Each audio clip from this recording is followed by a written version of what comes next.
Desert cities once bloomed with lush gardens without a single electric pump. This was the power of ancient water control, a forgotten science that built empires. By the end of this, you will understand 6 timeless principles that could solve our modern water crises. We will uncover how Romans moved rivers with stone and why Persians built secret underground waterways. What does it truly mean to master a landscape? That Mesopotamian farmer knew a truth we have largely forgotten. His life, his family, his entire world rose and fell not with the sun, but with the muddy waters of the rivers. One season of uncontrolled flood could wash away his fields, while a season of drought meant starvation. Water was not simply a resource to be managed, it was the very pulse of existence. This profound understanding is what separated survival from civilization. Where water flowed reliably, cities could take root, populations could grow, and culture could flourish. The very first great empires of Mesopotamia and Egypt were not born from fertile soil alone. They were born from the relentless, urgent need to command that water. Their engineers looked at a raging river and did not see a barrier. They saw a challenge to be met with brilliant ingenuity. They realized that to control water was to control destiny itself. This was not a casual project. It was a matter of life and death on a colossal scale, a pursuit that would lead to some of the most enduring structures ever built by human hands. The question then becomes, how did they achieve such mastery with only stone, clay, and sheer intellect? That stone giant striding across the Italian countryside was a monument to a single, brilliant insight. The Romans did not fight gravity, they invited it to do the work. Their aqueducts were masterpieces of passive engineering, designed to let water find its own level over incredible distances. This was not about brute force, it was about elegant persuasion. The true genius lay not in the towering arches we see today, but in the invisible, painstaking work that happened before a single stone was laid. Teams of surveyors called librators would map the land with simple but effective tools. Using water levels and sighting poles, they would chart a course with a slope so slight, so perfectly calculated, that the water would flow just fast enough to prevent stagnation, but slow enough to avoid eroding the channel. We are talking about a drop of perhaps only 1 foot for every mile of distance. To achieve that kind of precision over 50 or 100 miles without modern instruments is almost beyond comprehension. They were essentially drawing a perfectly straight, downhill line across a crumpled piece of paper, navigating hills, valleys, and plains. This reliance on gravity shaped their entire philosophy. Their systems were self-regulating. Once the channel was built and the water was introduced, the system ran itself day and night, year after year, with no need for fuel, no moving parts to break, and no operator. It was a perpetual motion machine designed by nature and unlocked by human intellect. Contrast this with our modern approach. We see a hill, and our first instinct is to pump water over it, consuming vast amounts of electricity. The ancient engineer would have looked at that same hill and asked a different question. How can I guide the water around it? How can I use the land's own shape to my advantage? This principle of working with natural forces rather than overwhelming them is perhaps the most profound lesson they left behind. It is a lesson written in stone and water, waiting for us to remember. While Roman engineers mastered the flow of water across vast distances, another ancient civilization perfected the art of its journey through darkness. Deep beneath the sun-scorched plains of Persia, a hidden network of tunnels called Qanats quietly worked their magic. Here, the second timeless principle comes into focus: slow and steady wins the race. The goal was not speed, but preservation. By carving gently sloping tunnels that tapped into groundwater far from the main river, Persian engineers guided water on a miles-long subterranean journey. This was not a rushed torrent, but a deliberate, creeping flow. The earth itself became a natural filter. As the water seeped through layers of soil and porous rock, sediment settled out and impurities were stripped away. By the time it emerged into the open air at the surface, the water was cool, crystal clear, and ready to drink. This was a built-in purification plant, powered entirely by geology and patience. We spend fortunes today trying to replicate this exact process in concrete treatment facilities with chemicals and complex machinery. The ancient philosophy understood that time, and the earth were the greatest allies in creating a resilient water supply. Their system was inherently sustainable, preventing the massive evaporation that plagues our open canals and protecting the water from contamination that sweeps through modern, fast-moving channels. Our instinct is to move water as quickly as possible, to force it through pipes at high pressure. But the Qanat teaches us that sometimes the most powerful solution is to simply slow everything down. This reverence for a deliberate pace extended beyond transportation and into the very way they held water in reserve. Hidden beneath the bustling streets of ancient Constantinople lay a secret ocean.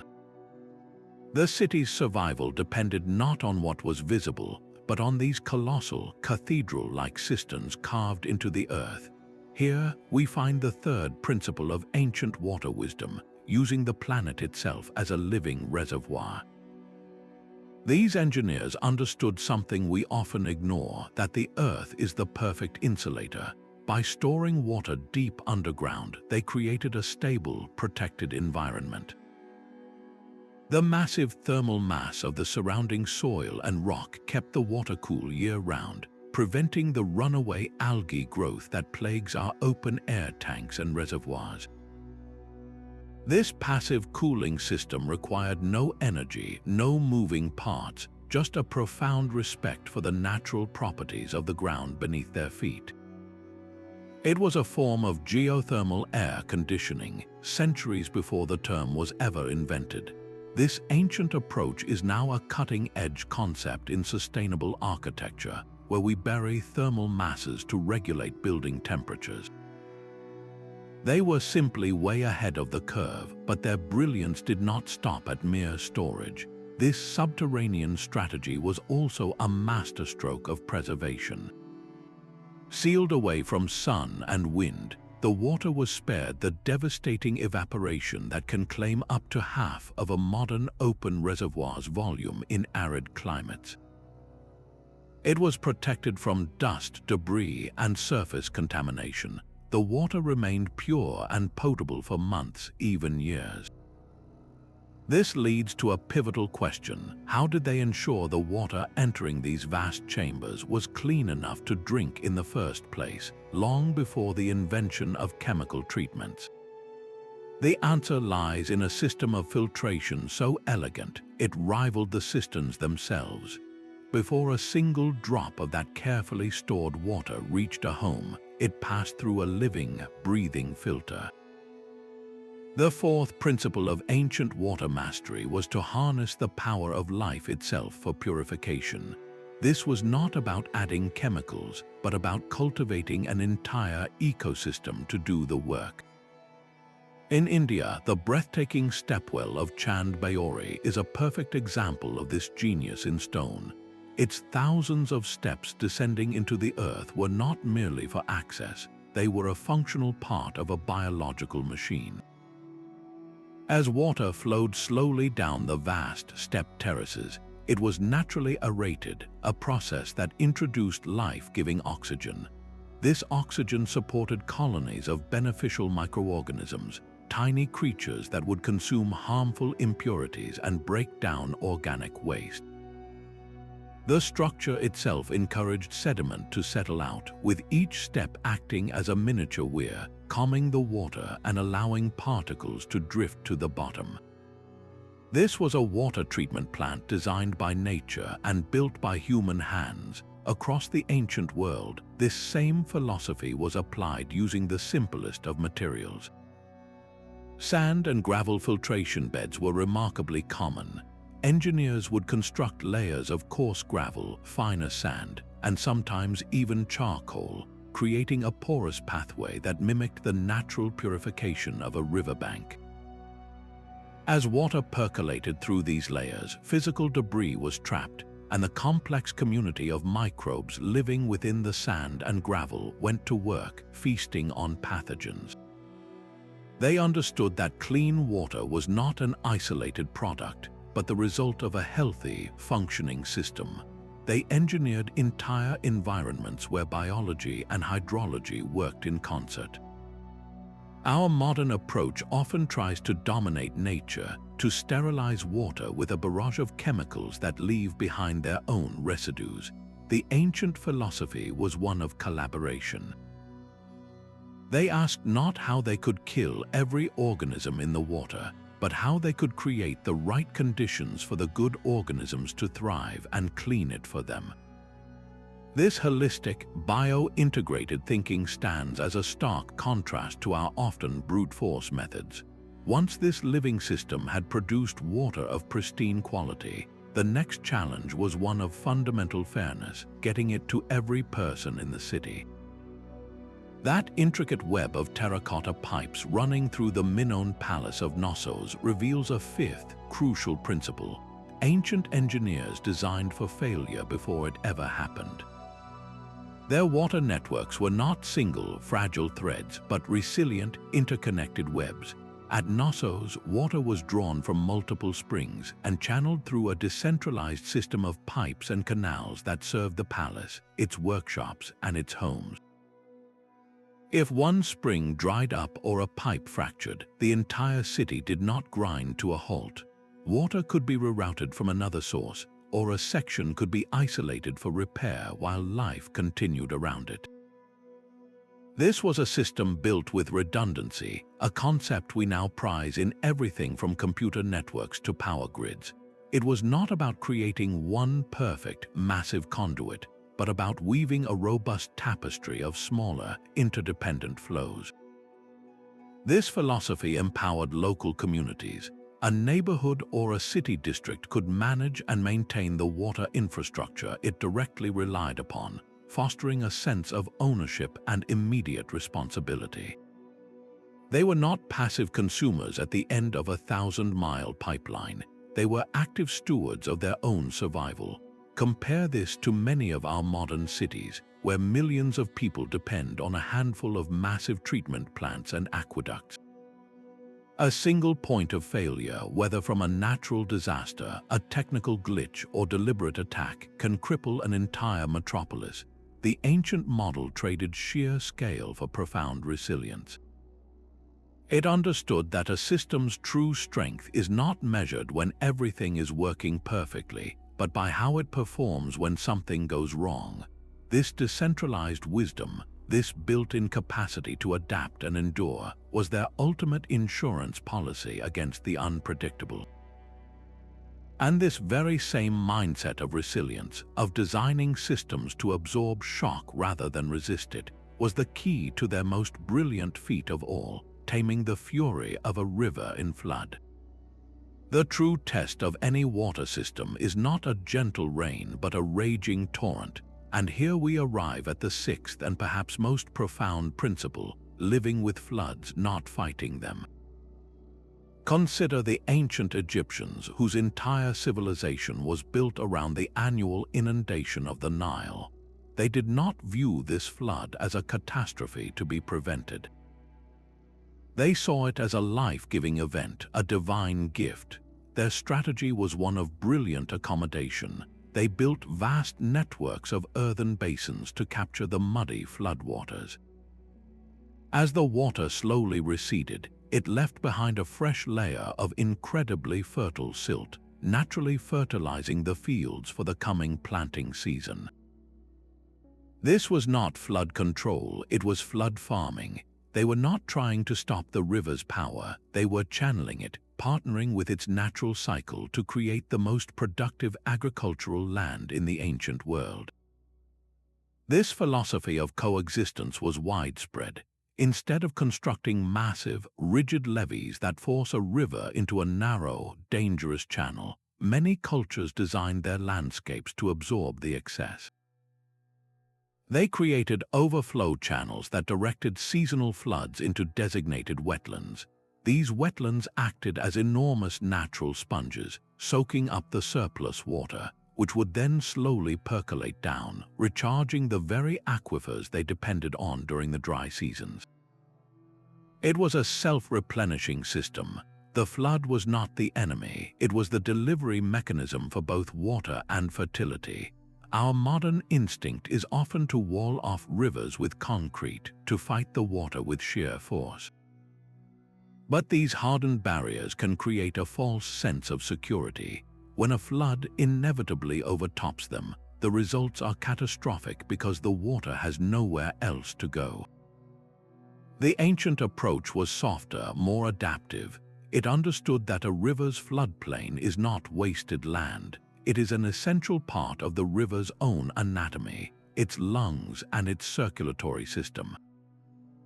By designing their cities and farms to work with this seasonal pulse, they created agricultural cycles that were sustainable for millennia.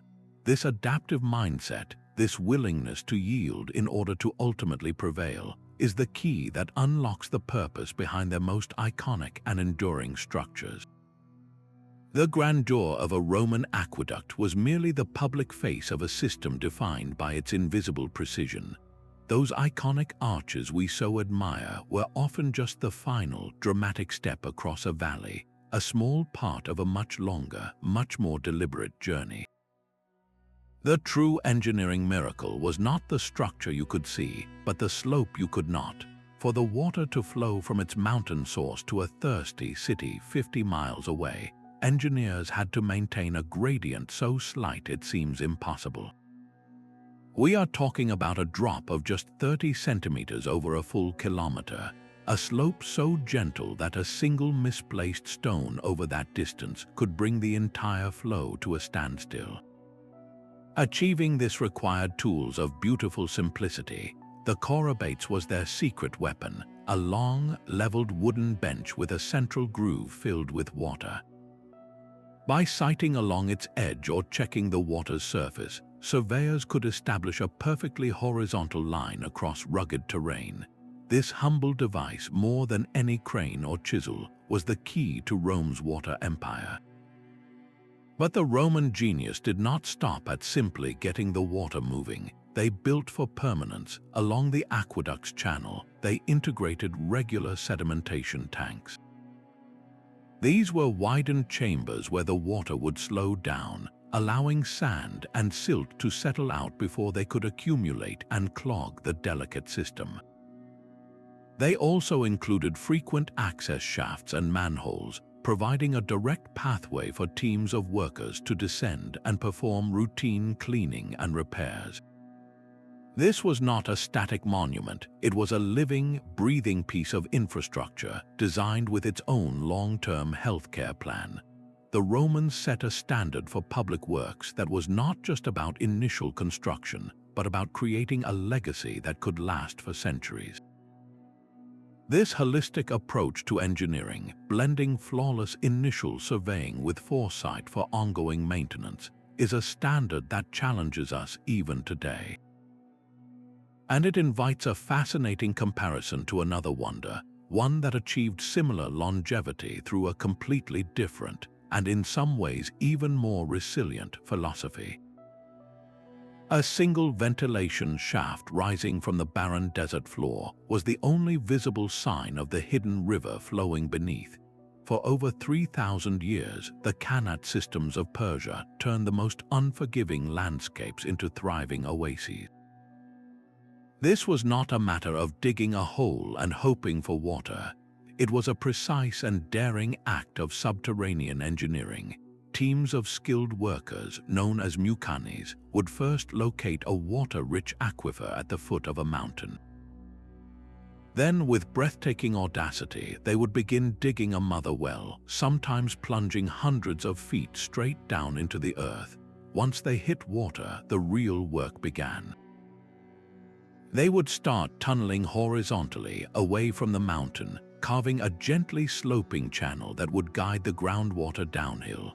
The slope was everything, a drop of perhaps only 1 or 2 meters per kilometer, just enough to let gravity do its work without causing erosion. For miles and miles, this tunnel stretched, an invisible river hand carved through rock and soil. Those periodic vertical shafts we see on the surface served a dual purpose. They provided crucial air vents to prevent stagnation and keep the water fresh, and they acted as entry points for generations of mukanis to descend and clear blockages, maintaining the flow for centuries. This was a system built with its own long-term maintenance manual written into its very design. The true genius of the Qanat was its profound harmony with the environment. By tapping the aquifer deep within the mountain, it drew on a sustainable, filtered source protected from the scorching sun that would evaporate an open canal in days. It required no pumps, no external power, just an intimate knowledge of the land's hidden anatomy. This ancient technology sustained entire cities in the heart of the desert, a quiet, relentless pulse of life flowing in the dark. This deep understanding of how to work with the Earth's own systems was not confined to the Old World. A similar, breathtaking ingenuity was blossoming on the other side of the globe, where another civilization faced the opposite challenge, not a lack of water, but its overwhelming, chaotic power. Deep within the steamy embrace of the Guatemalan rainforest, the Maya city of Tikal faced a paradox. Surrounded by life, it was perched on porous limestone, a sponge that could make permanent surface water vanish in an instant. Their survival depended on capturing the sky itself. The Maya became masters of rainwater harvesting, transforming their entire city into a vast, intricate catchment system.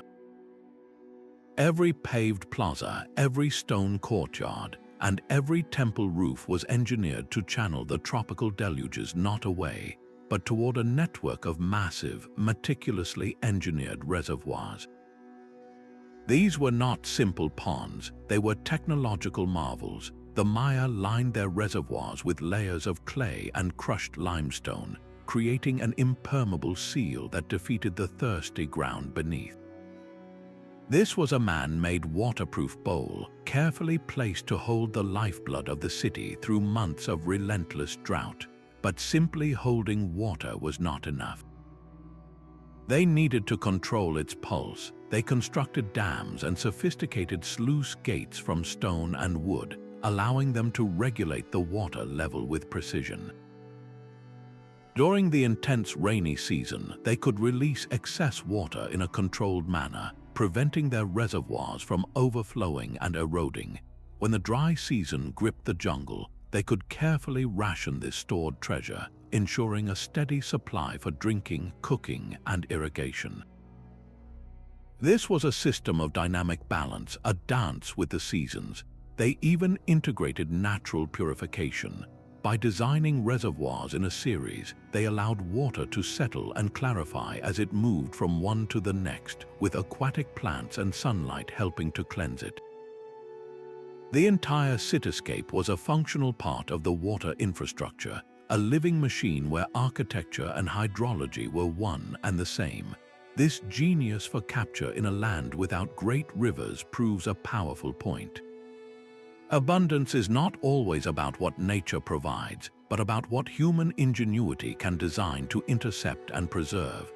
This ability to see potential where others see only scarcity connects directly to another civilization that turned a river's destructive power into its greatest creative force. A rooftop in an ancient desert city was not merely shelter from the sun, it was the first link in a chain of survival. Long before the invention of metal gutters, entire civilizations were engineered to catch the sky. From the sprawling cities of the Indus Valley to the cliff dwellings of the American Southwest, people perfected the art of rainwater harvesting with nothing more than stone, clay, and brilliant design. They transformed every surface into a catchment. Rooftops were sloped, courtyards were gently graded, and public plazas were paved, all meticulously designed to guide rainfall toward a single, vital destination. The goal was not to get rid of the water, but to usher it deliberately into subterranean tanks called cisterns, or to direct it into specially prepared, permeable grounds where it could seep down and recharge the aquifer beneath their feet. This was water management woven into the very fabric of daily life. A house was not just a place to live, it was its own small-scale water utility. A community's shared courtyard was a decentralized reservoir. This approach created profound water security at the most local level possible. A family, a neighborhood, or a whole town could thrive with a significant degree of independence, buffered from the crises that could strike a region dependent on a single, distant river. But this leads to a fascinating puzzle. How did they move this precious water without plastic pipes or powerful pumps? The answer lies in the elegance of passive design. They used gravity-fed channels carved directly into stone foundations or crafted from fired clay. A network of shallow, sloping grooves would line the edges of a rooftop, funneling water toward a central opening. From there, a terracotta pipe or a stone conduit would carry it down into a waiting underground chamber, often lined with a waterproof lime plaster that was remarkably effective. The system was entirely automatic, activated by the rain itself. This was infrastructure that required no operation manual, no fuel, and very little maintenance. It just worked season after season, turning a fleeting rain shower into a lasting legacy of self-sufficiency. In a world increasingly dependent on vast, centralized systems, this ancient model of localized capture offers a powerful alternative. It reminds us that resilience often begins right over our heads with the simple, forgotten art of catching a falling drop. The humble terracotta pipe seems almost too simple to be revolutionary. Yet this unassuming baked clay conduit, used everywhere from the baths of Greece to the homes of the Han dynasty, embodies a seventh principle of ancient wisdom, the art of working with the earth, not against it. These pipes were not high-tech, but they were perfectly suited to their purpose. Clay was abundant, cheap, and could be molded by any local potter. When fired, it became incredibly durable and, most importantly, resistant to the corrosion that plagues our modern metal pipes. A cracked section could be dug up and replaced in a day, a far cry from the monumental effort of repairing a fractured stone aqueduct channel. This was a system designed for local repair and resilience. The Romans took this material genius even further with their discovery of pozzolana, a volcanic ash they mixed with lime to create a concrete that could set underwater. This was a material that seemed to defy nature, allowing them to build harbors that weathered centuries of storms and aqueduct piers that stood firm in rushing rivers. The key was not just the material itself, but their profound, intimate understanding of its properties. They did not invent these substances in a lab, they observed the world around them. They saw how volcanic deposits reacted with water and lime, and they harnessed that natural chemistry. Their entire material philosophy was rooted in locality and sustainability. They used what the land provided, and in doing so, they created infrastructures that were in harmony with their environment from the ground up. Our modern reliance on materials like PVC and Portland cement represents a different path. These are universal, standardized, and incredibly energy-intensive to produce, creating a significant environmental debt long before the first pipe is ever laid. The ancient approach asks a different question of us. What if our infrastructure was made from the very land it stands on?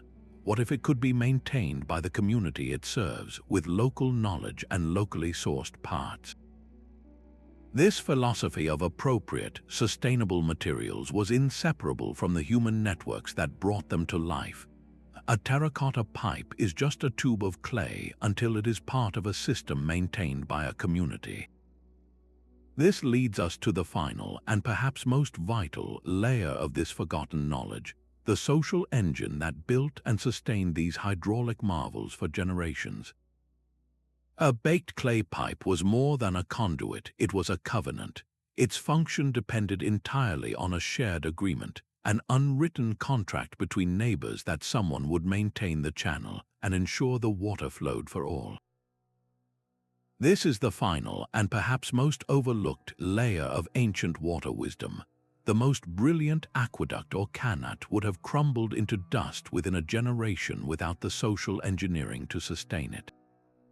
These physical structures were merely the bones of the system. The muscle and the soul were the people and their laws.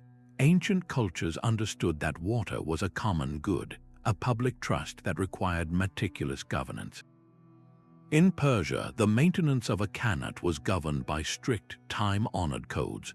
A water master, a figure of immense authority and respect, was appointed to oversee the entire system. His word was law when it came to allocating water shares, which were often measured with water clocks that dripped with legal precision.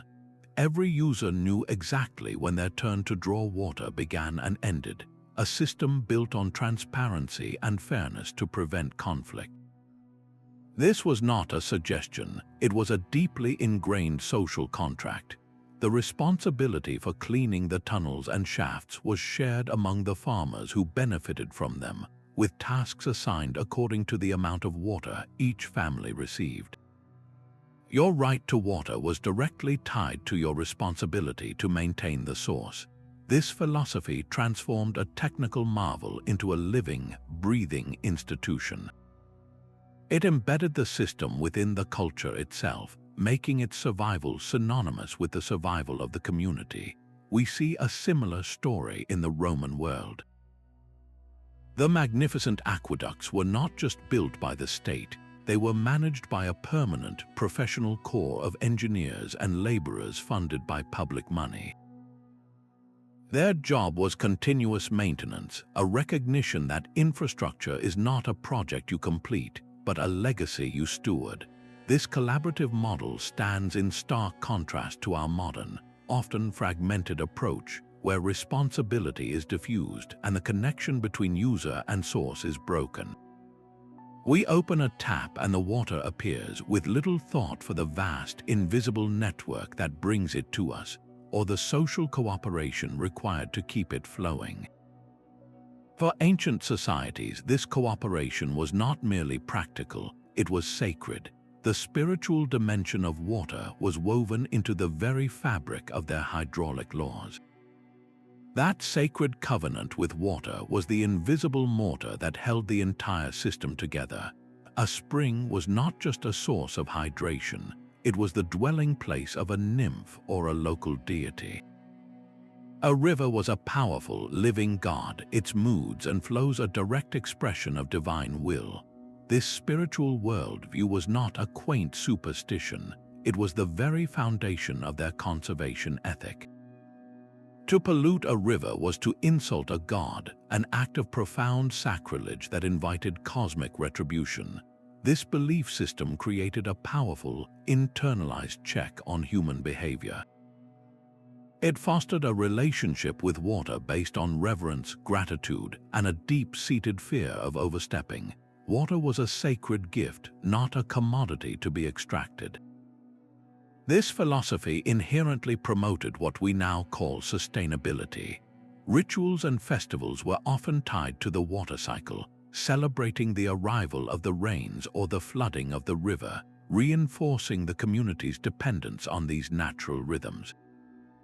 The very act of maintaining a well or a Qanat was seen as a religious duty, a service to both the community and the divine spirit of the water itself. This stands in stark contrast to our modern, largely utilitarian view.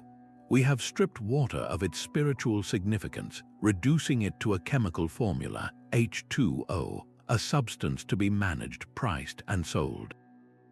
In doing so, we have lost the powerful cultural and psychological barriers that once prevented its abuse. The loss of this sacred connection may be one of the most significant factors in our current water crises. We see a resource to be used where they saw a relationship to be honored, but this profound understanding, along with the intricate technical knowledge that supported it, did not vanish overnight. How does an entire civilization forget such vital wisdom? The unraveling began not with a single cataclysm, but with a slow, insidious shift in perspective. The intricate social contracts and sacred beliefs that sustained ancient water systems were the first threads to fray. When the Roman Empire fragmented, its administrative spine shattered. The professional corps of aqueduct engineers was disbanded, their salaries and authority vanishing into the chaos. Without the state's centralized power and funding, the meticulous maintenance schedules for cleaning sedimentation tanks and repairing channels simply stopped. A single blocked section in an aqueduct could render 50 miles of engineering useless, and within a few generations, these marvels of human ingenuity were either broken or forgotten, their stone channels repurposed for building materials. This was not a sudden erasure of knowledge, but a slow, grinding amnesia. The specialized skills of the liberator surveyor, who could chart a perfect gradient across a continent, or the mukani, who could tunnel through the Earth's heart by feel and experience, were no longer passed down. Their wisdom became isolated, then obsolete, as the great interconnected systems fell into disrepair. Centuries of war and mass migration further scattered this hard-won knowledge, breaking the chain of master to apprentice. The focus of society shifted from maintaining grand public works to mere survival. Then came a new philosophy, one that viewed nature not as a partner to be understood, but as a force to be dominated. The Industrial Revolution gave us coal, steam, and iron. We gained the power to pump water over mountains and purify it with a cocktail of chemicals. These new technologies were miraculous, and they offered a seductive promise. We no longer needed to rely on the slow, patient wisdom of gravity and geology. We could simply overpower the problem. The old, decentralized models of community, managed cisterns and Qanats seemed quaint and inefficient next to the roaring promise of a centralized water plant that could serve millions. The knowledge of the ancients was not burned in a library fire. It was simply left on the shelf, gathering dust, deemed no longer relevant in an age of apparent mechanical triumph. We traded resilience for raw power, and in the process, we forgot how to listen to the water. Our modern water systems roar with the sound of machinery, a stark contrast to the quiet gravity of an aqueduct. We built a new paradigm on the might of the pump and the scale of the centralized plant. Today, immense dams hold back entire rivers, creating reservoirs that drown ancient valleys. We then push this water through thousands of miles of pressurized pipes, over mountain ranges and across vast plains, using staggering amounts of electricity. Our treatment facilities rely on a cocktail of powerful chemicals to make water safe, a constant battle against the pollution we ourselves create. This entire model is defined by its energy hunger and its centralized control. It has undeniably enabled the growth of megacities, supporting populations of a size the ancients could never have conceived. But this achievement came with a profound philosophical shift. We stopped asking how we could work with a river's natural flow and began demanding how we could force it to obey. We see a winding river and straighten it with concrete channels. We see a floodplain and we build a wall to keep the water out. This is a system built on domination, not collaboration. The consequences of this trade-off are now coming due. Our centralized networks are stunningly vulnerable.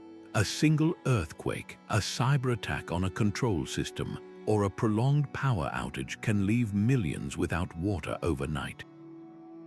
The ecological cost is even steeper.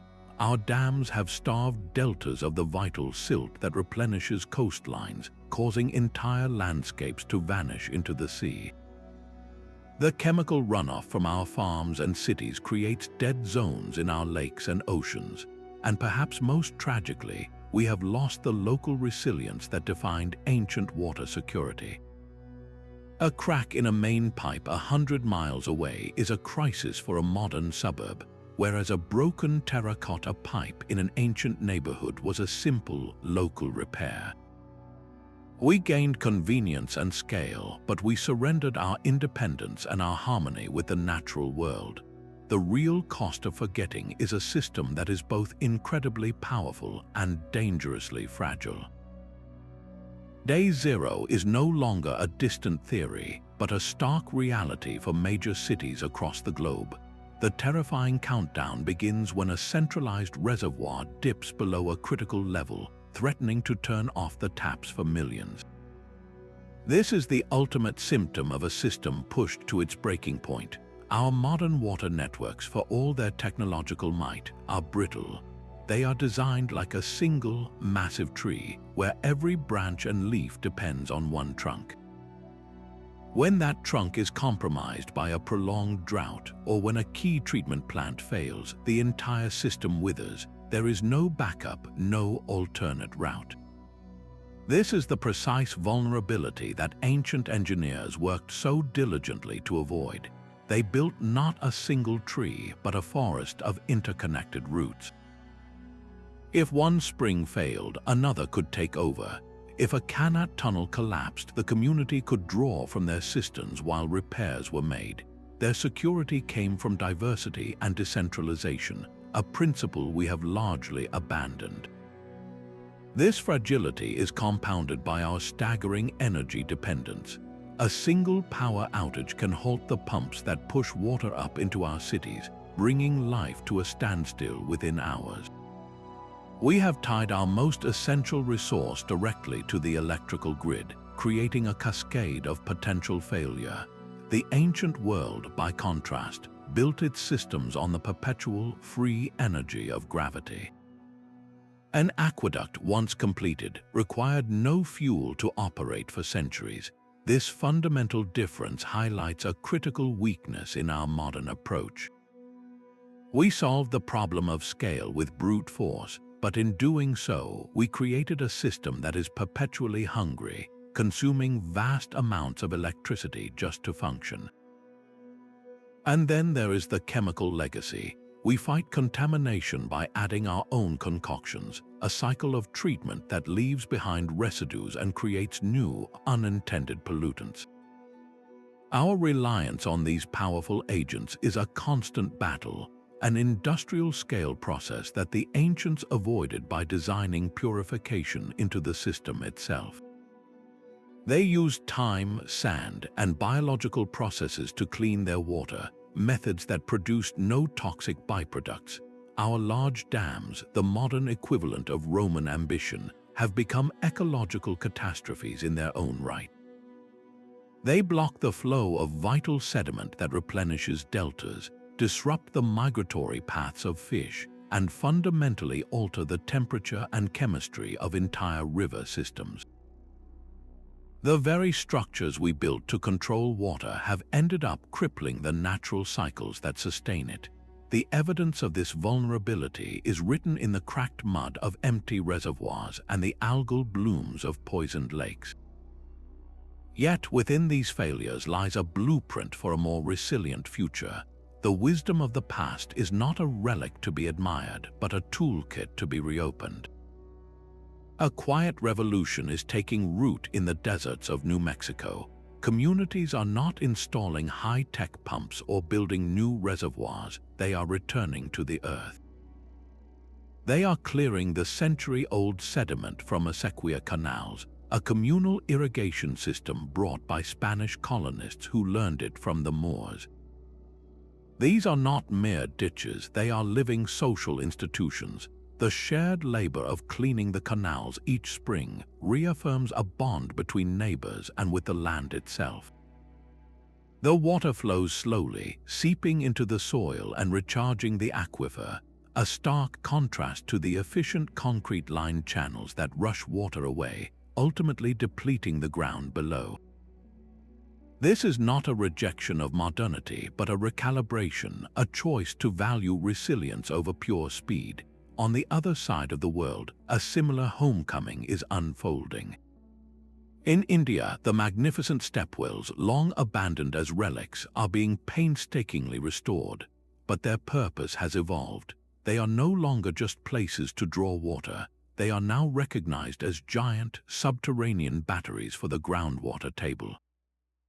During the intense monsoon rains, these vast, intricate structures capture torrents of water, allowing it to percolate slowly through their stepped architecture and deep into the earth, actively recharging the aquifers we have so desperately overpumped. This ancient design is solving a modern crisis, one that our own deep wells and powerful pumps help to create. The principles are being rediscovered in our architecture as well. A new generation of architects is looking past steel and glass to materials like rammed earth and stone, using their immense thermal mass to passively cool buildings, just as the ancients did with their subterranean cisterns. Rooftops are no longer just designed to shed water. They are engineered to capture every drop, channeling rainfall into gardens and storage tanks, turning a liability into the most precious of assets. What these scattered projects all share is a fundamental shift in philosophy. They prove that the old ways are not just historical curiosities, but sophisticated, time-tested systems for survival. This is not about nostalgia, it is about a powerful synthesis where cutting-edge materials and modeling software are used to optimize a 3,000-year-old idea. We are learning to listen to the wisdom in the stone and the flow of the water, realizing that the most advanced solution might have been waiting for us all along, written not in code but in the landscape itself. A modern housing development in Portugal is not drawing its water from a city main. Instead, its entire supply flows from a single, elegantly designed reservoir perched on the highest hill. There are no pumps, no electrical controls, just the silent, relentless pull of gravity. This is not a historical reenactment.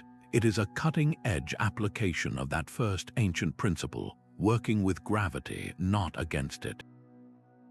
Engineers are rediscovering that the most powerful force in water management is also the one that costs absolutely nothing to run. For new communities built on sloped land, this approach is revolutionary in its simplicity. The entire distribution network is designed as a downward path. Water stored in that elevated tank flows effortlessly through pipes to every home, every business, and every public fountain below. The energy savings are staggering, eliminating the constant, expensive hum of pumps that define our conventional systems. This philosophy extends even to what we discard. Wastewater can be channeled through gently sloping conduits to a central treatment facility located at the community's lowest point, again using gravity to do the heavy lifting.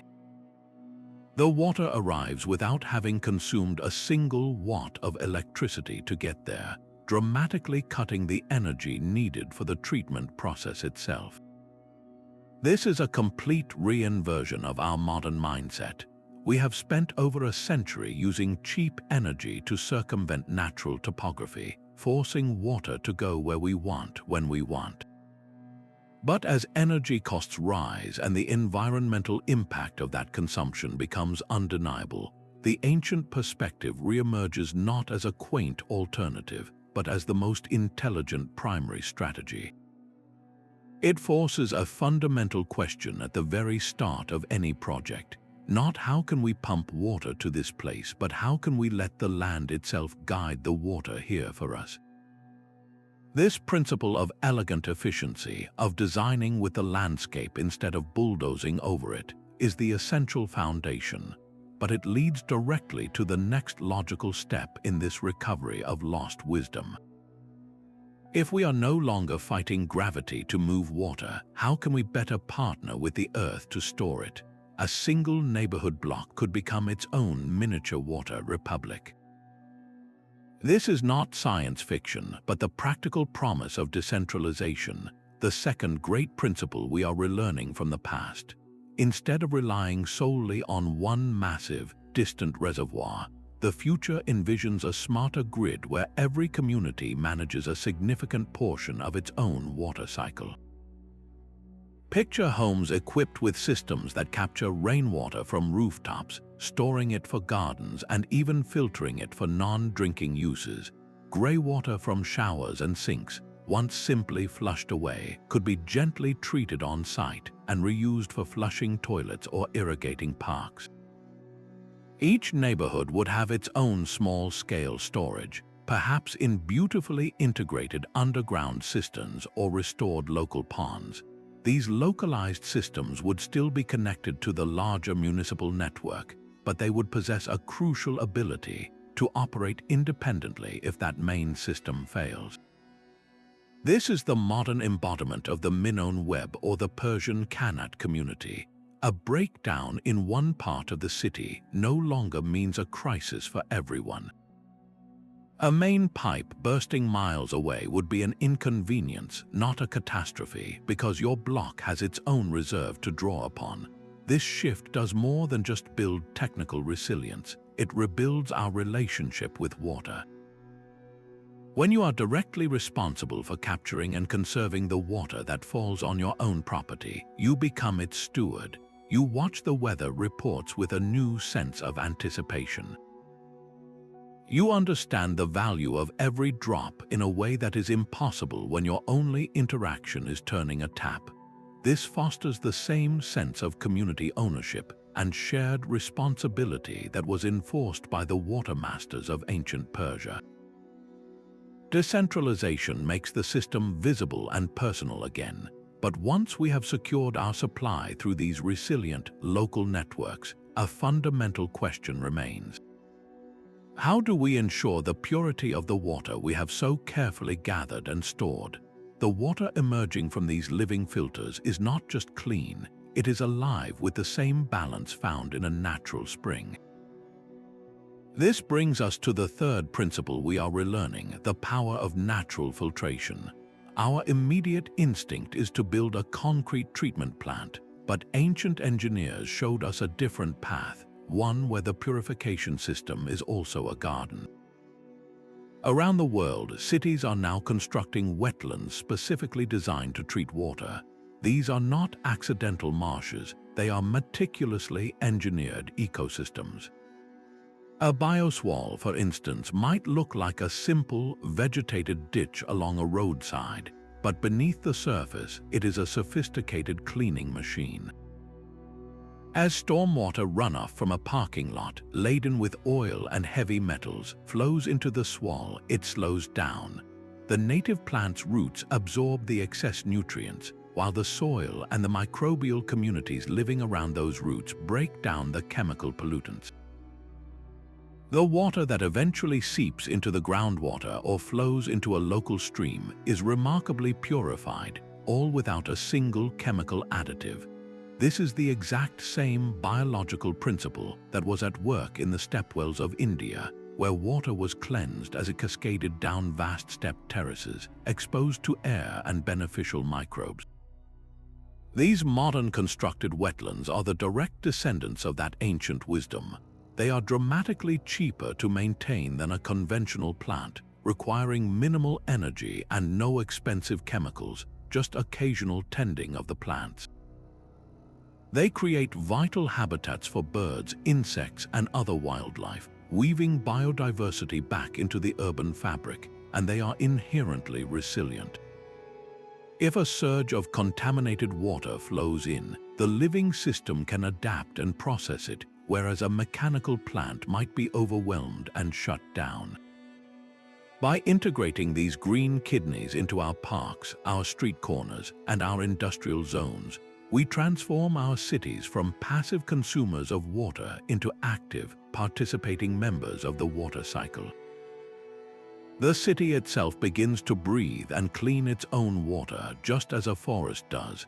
This is biomimicry in its highest form, not just copying a shape from nature, but replicating a fundamental, life-sustaining process.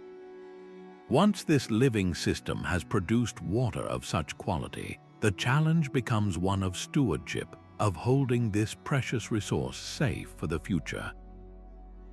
How do we store this clean water in a way that honors the same principles of resilience and harmony? The same earth that gives us stable ground can also be our most reliable refrigerator. Modern engineers are now enhancing this ancient principle with 21st century materials to create smart storage that is both passive and profoundly efficient. Think of a cistern no longer made just of stone and plaster, but lined with advanced food-safe polymers that are incredibly durable and perfectly sealed. These modern vessels can be buried beneath a park, a parking lot, or even a building's foundation, creating a massive, hidden reservoir that leverages the Earth's constant, cool temperature just as the Byzantines did. The thermal mass of the surrounding soil acts as a natural insulator, keeping the water at a stable, cool temperature year-round without a single watt of electricity for cooling. This prevents bacterial growth and algal blooms, maintaining water quality passively. But the innovation does not stop with the cistern itself. Our very cities are being reimagined as sponges. A green roof, thick with soil and vegetation, does more than just provide a habitat for bees. It absorbs rainfall like a giant, living blanket. Instead of water rushing off a hot tar roof and into an overwhelmed storm drain, it is held by the soil and released slowly, either evaporating back into the atmosphere to cool the city or percolating down to recharge groundwater. Permeable pavement works on the same principle. When rain falls on a parking lot made of this special material, it doesn't pool and run off, carrying oil and pollutants to the river. It seeps straight through the surface into a gravel base below, where it is stored and slowly released into the earth. This transforms a problem, urban runoff, into a solution, groundwater replenishment. These are not centralized monuments, but a distributed network of tiny storage actions working in unison.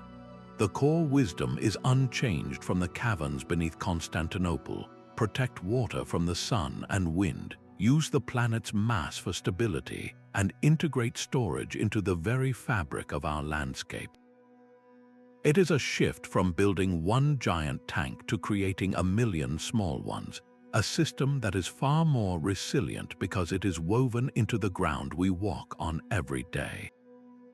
This approach to holding water safe leads directly to the final, and perhaps most vital, question: how do we govern this precious resource in a way that ensures it flows for everyone, not just for a privileged few? A city built for the entire water cycle would feel less like a machine and more like a living forest.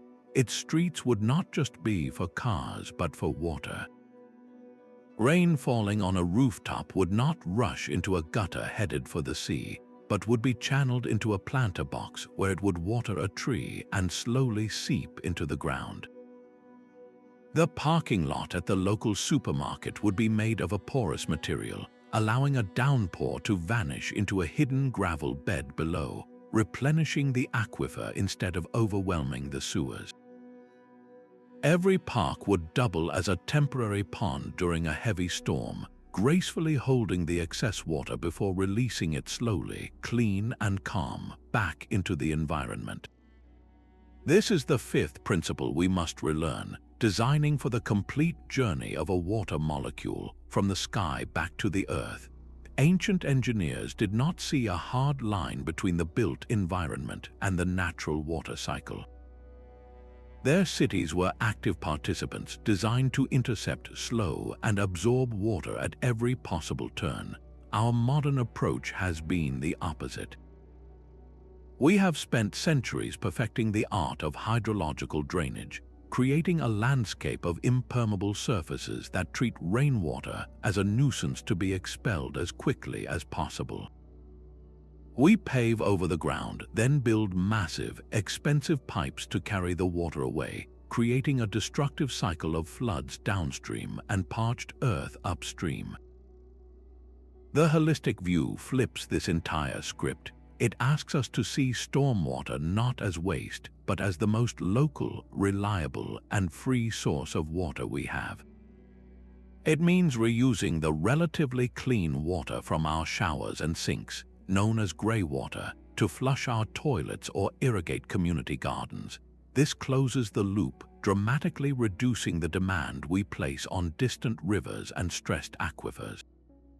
A city operating on these principles would be a symphony of small, interconnected systems. It would have the resilience of a wetland, able to absorb shocks and adapt to changing conditions.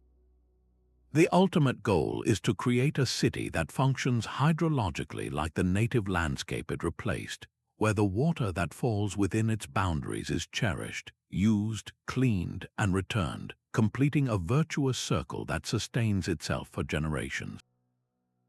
The distant hum of water pumps is a fading memory in this reimagined city. Its rhythm is set not by machinery, but by the patient, silent pull of gravity.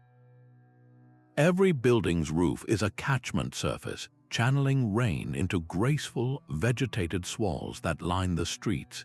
These are not just decorative features, they are the city's circulatory system, guiding water into the ground to feed the trees and replenish the aquifer below. Public parks are designed with gentle, bowl-like depressions. During a storm, these spaces transform into temporary, shimmering lakes, absorbing the floodwaters that would have overwhelmed old sewers. The water is held, allowed to settle and seep, cleansing itself through the soil before it continues its journey. This is a landscape that drinks. The city's relationship with water has fundamentally shifted. It is no longer a battle to expel a nuisance, but a constant, gentle invitation for water to stay, to be absorbed, and to nurture. This is the essence of hydrologic, designing a city that thinks and functions like a watershed. It is a future built on a simple, profound choice: to work with the water cycle, not against it. This choice rebuilds more than just infrastructure, it rebuilds community. When a neighborhood's park is also its primary flood defense and its groundwater recharge station, its care becomes a shared responsibility.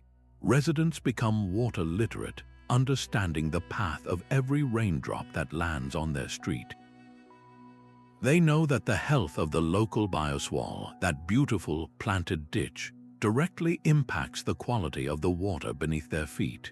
This engagement creates a powerful feedback loop of stewardship, echoing the communal upkeep of ancient Qanats and Aqueducts. The city becomes resilient by design, not by force. It is flexible, able to absorb the shock of a sudden downpour or the stress of a prolonged drought because its systems are distributed and diverse. A failure in one block does not cascade into a city-wide crisis. This is not a rejection of technology, but a wiser application of it. Smart sensors might monitor water levels in those parkland reservoirs, but the core processes, the cleansing and the storage, are handled by timeless, natural principles. The vision is within our grasp, a future where the city itself is a living, breathing sponge, a testament to the wisdom we once knew and are now, finally, choosing to remember. These ancient engineers left us a blueprint not in complex equations, but in stone, soil, and gravity. Their legacy reveals a profound truth, that many of our modern water crises stem not from a lack of technology, but from a forgotten philosophy. The most powerful solutions may already exist, waiting for us in the quiet wisdom of the past. From the Roman reliance on gravity to the Persian art of the Qanat, From the Maya's rainwater capture to the biological filters of the stepwells, these principles form a resilient, sustainable toolkit. They teach us to collaborate with nature rather than dominate it, to design for longevity rather than short-term convenience. This knowledge was never truly lost. It was simply waiting for us to circle back and recognize its enduring value. Our journey forward now depends on our willingness to look back, to blend these timeless insights with the best of our modern innovation. The path to a water-secure future is not a mystery, it is a memory. Which of these ancient principles speaks most powerfully to you? Share your thoughts below and subscribe for more journeys into the forgotten wisdom that still shapes our world. The story of water is the story of civilization itself, a narrative written in the flow of rivers and the patience of underground tunnels. But this is just the beginning of the conversation, a single chapter in a vast and unfolding history of human ingenuity. If these ancient principles have sparked your curiosity, a deeper world of discovery awaits. I encourage you to seek out the work of modern historians and hydrologists, dedicated researchers who are not just studying these old systems, but actively helping communities rebuild them. Their findings are bringing this forgotten wisdom back into the light, proving its relevance for our most pressing challenges. Perhaps this knowledge can even find a place in your own life. Could you capture the rain that falls on your roof to water a garden? Could you support a local project that restores a creek to its natural, meandering path? Every small action that reconnects us to the water cycle is a step toward a more resilient future. Your own engagement is the most vital part of this journey.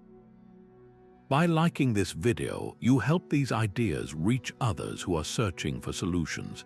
Sharing it can start a conversation in your own community about how we manage our most precious resource. And by subscribing, you will join us as we continue to explore history's greatest mysteries, unearthing the lost knowledge that can guide us forward. Thank you for your time and your curiosity.